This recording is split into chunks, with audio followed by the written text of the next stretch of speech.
tea and Lipton soup present Inner Sanctum Mysteries, starring Boris Karloff.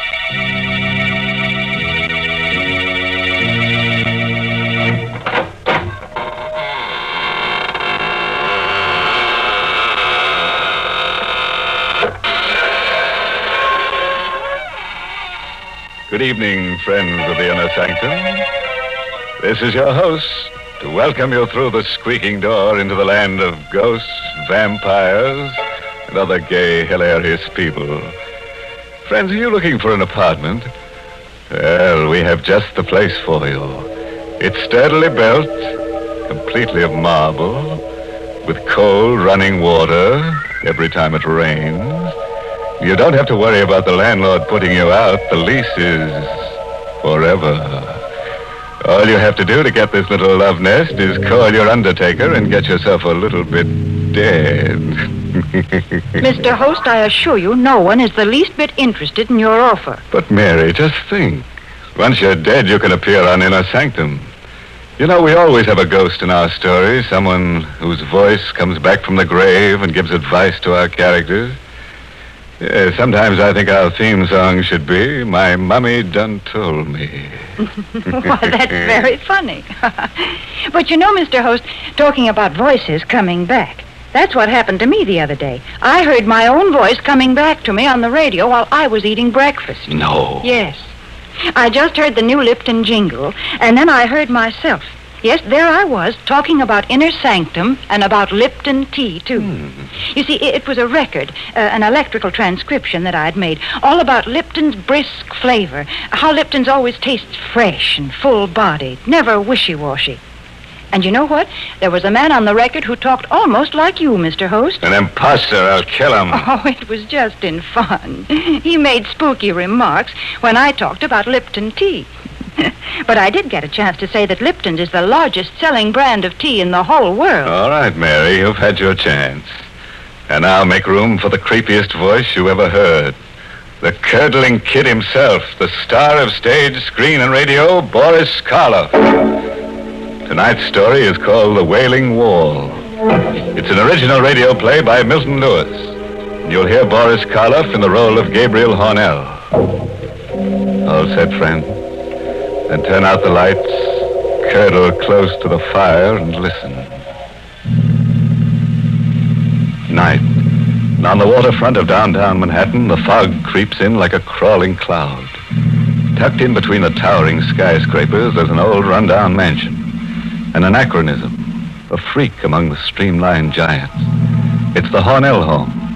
And tonight, leaping tongues of flame from behind the black shutters.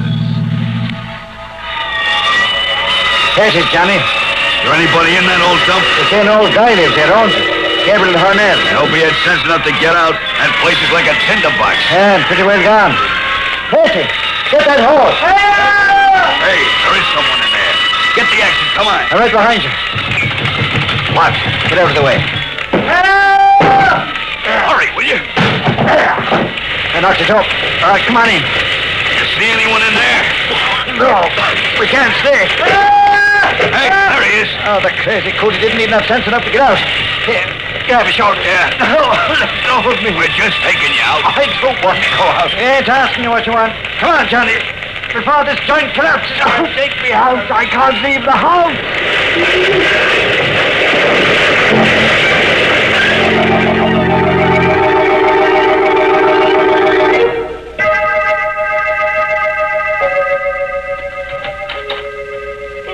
Hornell, I hope you're feeling... Oh. Mr. Hornell? Mr. Hornell?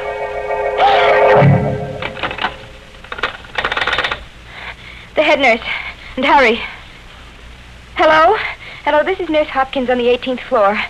Gabriel Hornell is not in his room. The window is open from the bottom. Yes, I'm sure he did. There's a letter. I know, but I'm sure he's not alive. Oh, the letter? Yes, I'll read it to you. To whom it may concern. By the time you read this, I shall be dead. There can be no mistake this time. Death holds no fear, no terror any greater than what I've endured in life. For the past 40 years, I've searched for freedom. I hope now I've found it. Even now, as I write, I can hear her voice, calling to me as she did that night years ago. I'd prepared everything while she was in bed. Just the last few minute little details had to be completed. Gabriel? Gabriel, do you hear me? What do you want? What are you doing down there? I'm fixing something. Well, why don't you come up? I don't want to be alone here. I can't bear to be alone. Come up, Gabriel. What's the matter with you? Why don't you answer me? Oh, you're just doing it for spite. I know you are. Stop that hammering, Gabriel. You know I can't bear that noise. Now stop it, please. Gabriel, will you stop that noise? Oh. You came down. Well, of course I came down. Did you expect me to lie there while all this racket was going on? Now, you know I'm a sick woman, Gabriel. What are you doing there anyhow? You can see. Well, yes, I can see, but it doesn't make any sense to me. Oh, you've made a huge gaping hole in the wall. Now, what on earth did you want to do a thing like that for? You'll find out soon enough. And what are all those things? Stonemason's tools, cement, plaster. Well, I never dreamed you knew how to use them. Oh, I'm going back to bed. No, Agnes. No. No. Gabriel, that rope in your hands. Yes. I've thought carefully about this rope, Agnes. It's the most merciful way. It leaves a little trace since there's no blood. Gabriel. You won't make it difficult, will you, Agnes? Murder. It's the only way. No, Gabriel. We couldn't go on like this. Your imaginary illnesses, your constant nagging. I have to be free of them, Agnes. But murder? This is best for both of us. No, Gabriel. Send me away. Do anything you want. You can get a divorce. A divorce there, see? That would solve everything. You could have your freedom. Stand there, Agnes. Just as you are. I know. That other woman, Dorothy Carter, that actress. That's why you're doing this. Oh, you thought I didn't know about that, Gabriel. Well, I do. Yes, I do. No, let go of me. That rope. Help, somebody. It will be done in a minute. Done? Oh, you'll never be free of me. As long as you live.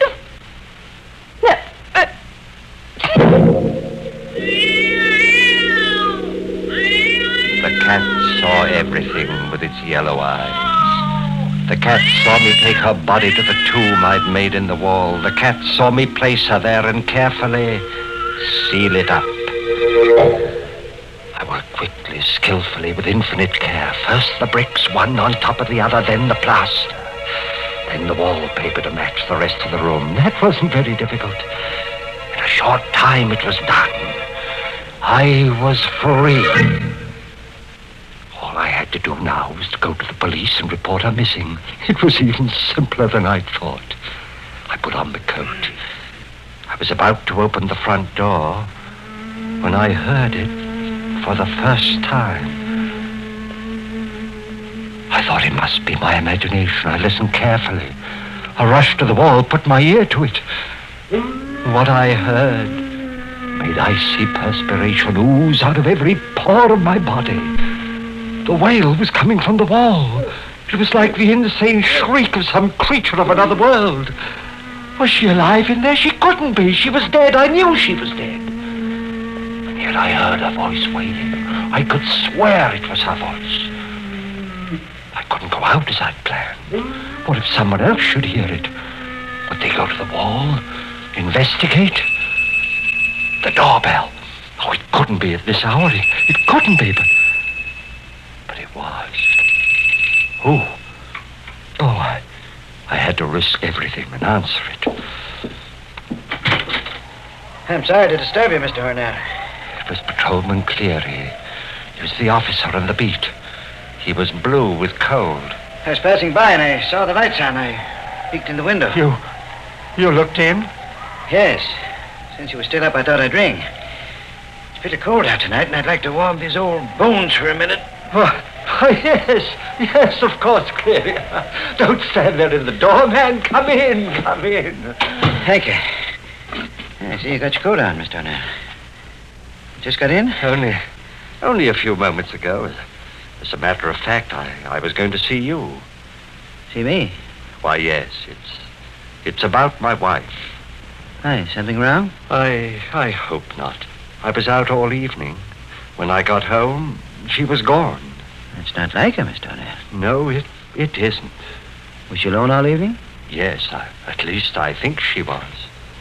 You know, she hasn't been feeling very well lately, and I hate to think it possible, but she may have destroyed herself. Mrs. O'Neill? No, she wasn't the sort. Oh, she was ill, terribly ill. I tried to keep it secret until she recovered, but the doctors knew. Insane? Yes. Don't you see? The river. I'd better get back to the precinct and report this. You'd better come with me. Missing Persons Bureau will... Hey, Mr. O'Neill. Yes? You must be mistaken. Isn't that her? That isn't a woman. Of course it is. It's coming from that room there. Well, sure, it's your wife. I know her voice, and she sounds like she's in pain. It can't be. There's no one in that room. Well, she must have come in the back way. Come, I'll show you. No, don't go in. What? Nothing. No. There. You can see for yourself there's no one here. No one? Could have sworn your wife was in this room.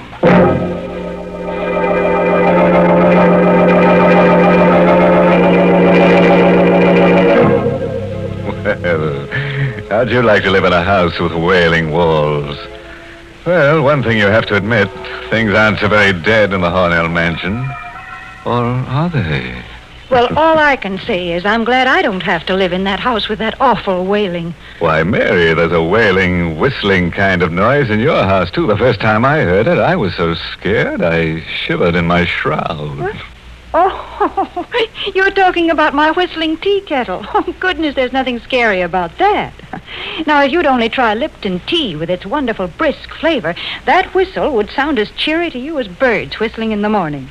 Especially on these chilly mornings when a cup of Lipton's just makes you feel like the sun was shining inside of you. And, folks, if you want a sunny disposition, you should try relaxing with a cup of Lipton tea after a hard job like, well, maybe washing out your window curtains. Yes, and what's more, you can help your friends feel right with the world, too, by serving them Lipton tea when they come to visit you. Lipton's always taste so tangy and heartwarming, never flat or wishy-washy. Yes, that brisk flavor makes all the difference in the world. All right, friends, we've given you a chance to warm your blood, and now we fondly hope to turn it to ice again, with the help of our star, Boris Karloff. So let's hear the second act of Inner Sanctum. We continue with the strange letter left by Gabriel Hornell. Cleary watched in silent fascination as the cat screamed and leaped against the wall. Would he notice the new wallpaper in the dim light?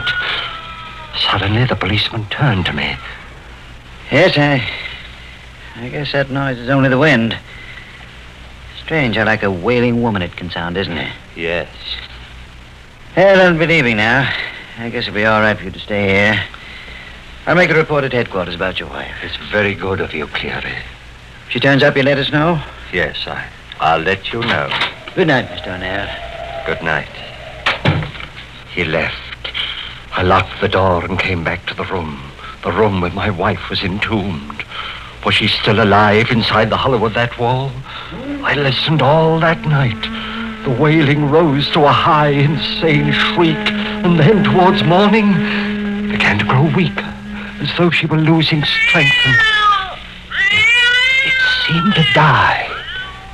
The cat crept away. There was a merciful silence in the house. She was dead. She had to be by now. I sank down onto the sofa into a feverish sleep.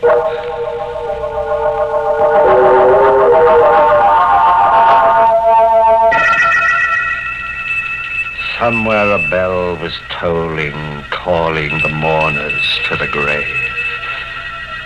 Suddenly I sat bolt upright, shaking, trembling. Oh, I'd been dreaming. The front doorbell was ringing. It was night again. How long had I slept? The house was silent. Oh, there was nothing to fear now. I ran to the door, opened it. Hiya, kiddo. Dorothy. Well, are you going to keep me out here in the cold? No. Come in.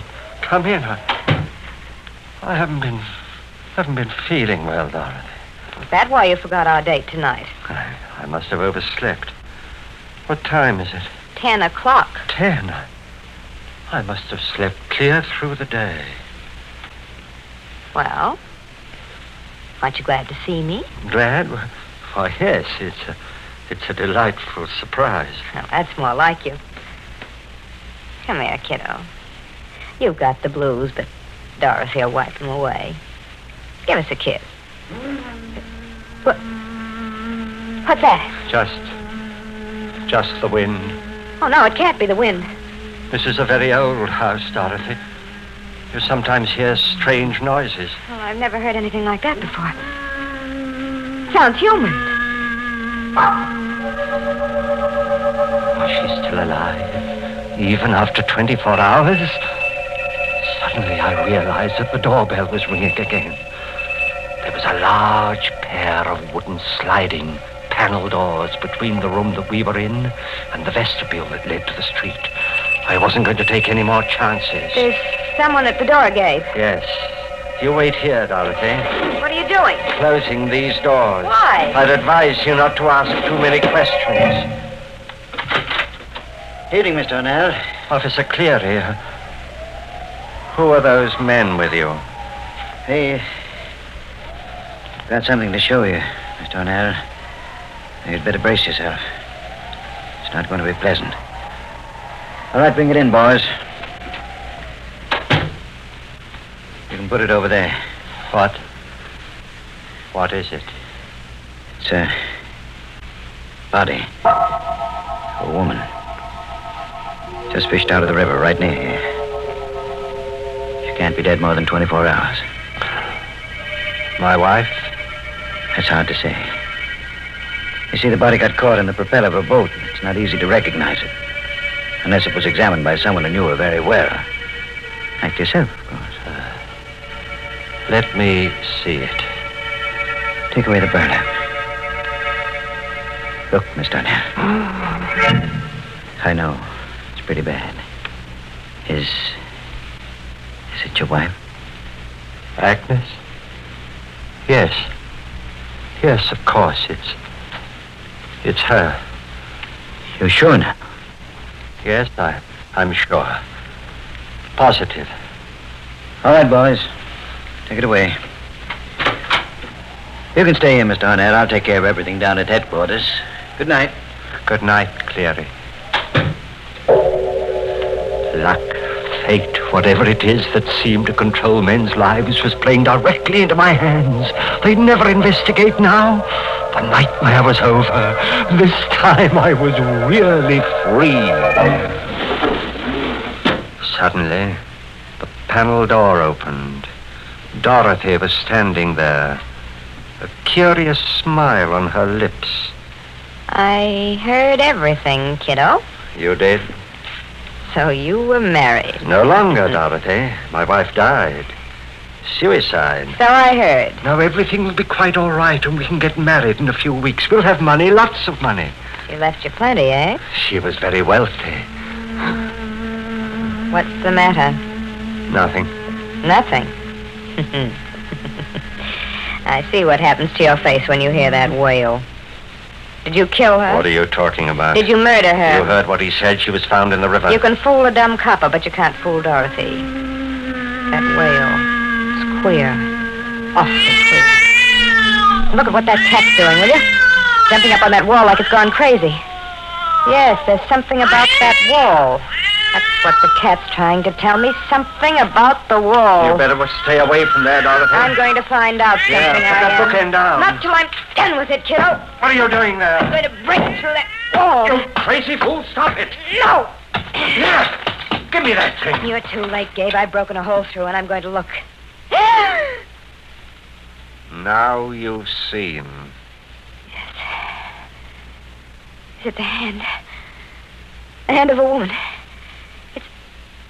It's her. Your wife. Yes, Dorothy. You murdered her. Yes.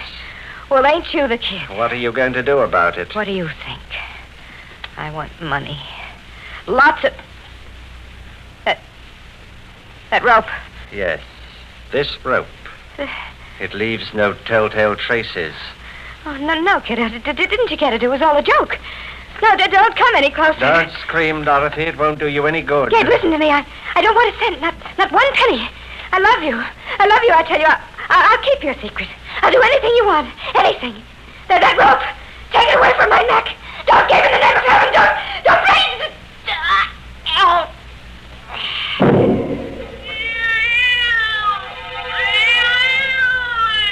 She was dead. I took her body, put it in an old trunk in the storeroom of the cellar. I had to think of some plan, some way to get rid of those bodies. In my confusion, there was only one thing that I was certain of. I must never leave the house, not even for a minute. I never did. At nights, I would sit there, listening. Then it would come, the wail in the wall. I knew that after a week she couldn't be alive. What made the wail? Plans? I thought of 1,000 plans, but all of them would mean that I had to leave the house, and if I left, someone would hear the wail and find out, just as Dorothy did. Fire. Yes, fire. That would do it. The idea danced like a flame in my mind. But no. They discovered charred bones of the skeletons among the wreckage. No, it wouldn't be worth it. The only way I could be safe was to stay there in the house. I stayed. I, who had risked everything for freedom.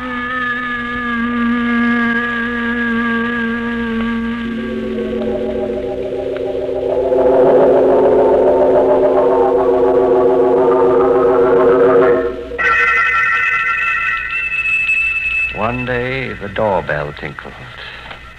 I opened it. Mr. Harnell? Yes? I'm Mr. Crawford from the bank. May I come in? Just in here, in the vestibule. We've written to you a dozen times, but you've never replied. What do you want? Well, Mr. Harnell, you may not realize it, but you've overdrawn your account. The money your wife left is gone. Gone? So short a time? So short? Why, she died 40 years ago. 40? It seems only yesterday. We've been investigating. Even the grocer who used to supply your food no longer will extend you credit. Well, what do you want with me? I'm not starving. If you'd see your face, you'd realize that you are, Mr. Harnell. Now, if you'll only be reasonable, we can see to it that you get $250,000. $250,000? How? By selling this house. It's become very valuable. No. You get out of here. Get out. But, Mr. Harnell... Get out! Very well. He was right. I was starving. That night, when I heard the wailing begin again, I came to a decision. I had spent 40 years in the house. More punishment than criminals receive who've committed even worse crimes than mine. I'd take a chance. I opened the wall I'd sealed up 40 years ago. She was still there, but the wailing continued. Why? I looked into the tomb I made for her, and then I saw it. I saw this thing that had ruined my life. It was a tiny hole in the outside wall that I'd made when I first broke it open. The wind rushed through and made that horrible wail. What was the use? I took a match out of my pocket. I set its flame to the curtains. In a moment, the place would be an inferno. But I decided to stay. I wanted to perish with the house. In death, at least I'd be free.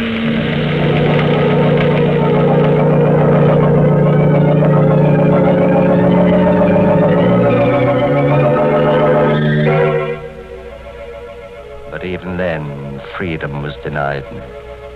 They rescued me, brought me to this hospital. I had the nurse make inquiries from the police. She told me. No, there was nothing unusual found among the ashes. Everything was burned to a fine powder. If I had only set fire to the house 40 years ago. But no matter. The window is open, and it's 18 stories to the ground. I will soon be free.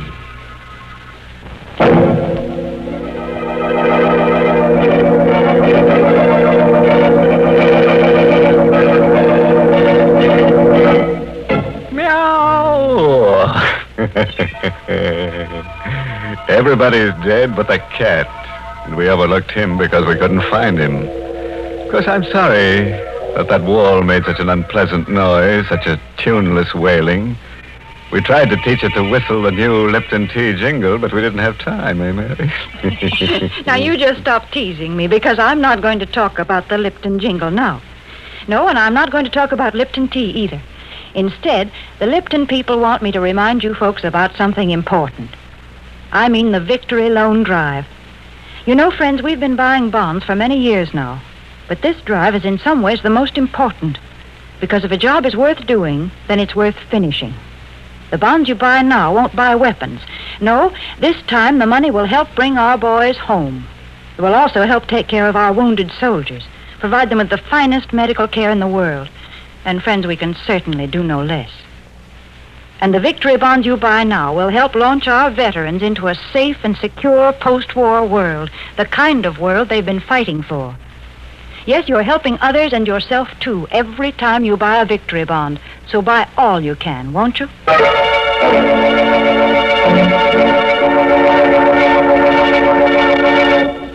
All right, friends. Until we meet at some haunted house, here's a parting thought. Don't seal your wife in a wall. That won't keep her quiet.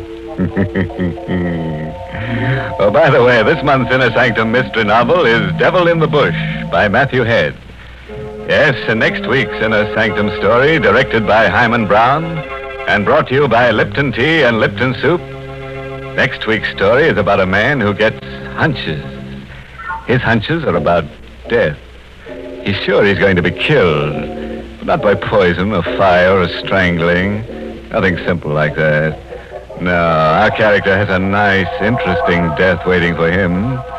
Oh, if you'd like to be in at the death, drop in next Tuesday.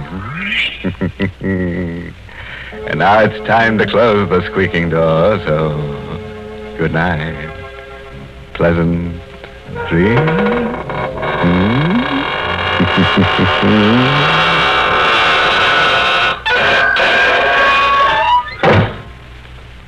Folks, the colder it gets, the more we all enjoy a good hot plate of soup. And for soup with a fresh, home-cooked taste, you can't beat Lipton's noodle soup. Yes, Lipton's is blessed with a real chickeny flavor, and it's just swimming with tender golden egg noodles. But listen, Lipton noodle soup takes almost no time at all to prepare. And Lipton's is economical, too. Costs less and makes lots more than canned soup. So don't forget to try Lipton's noodle soup.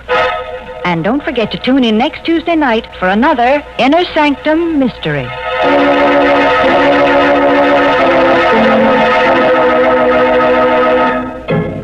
This is CBS, the Columbia Broadcasting System.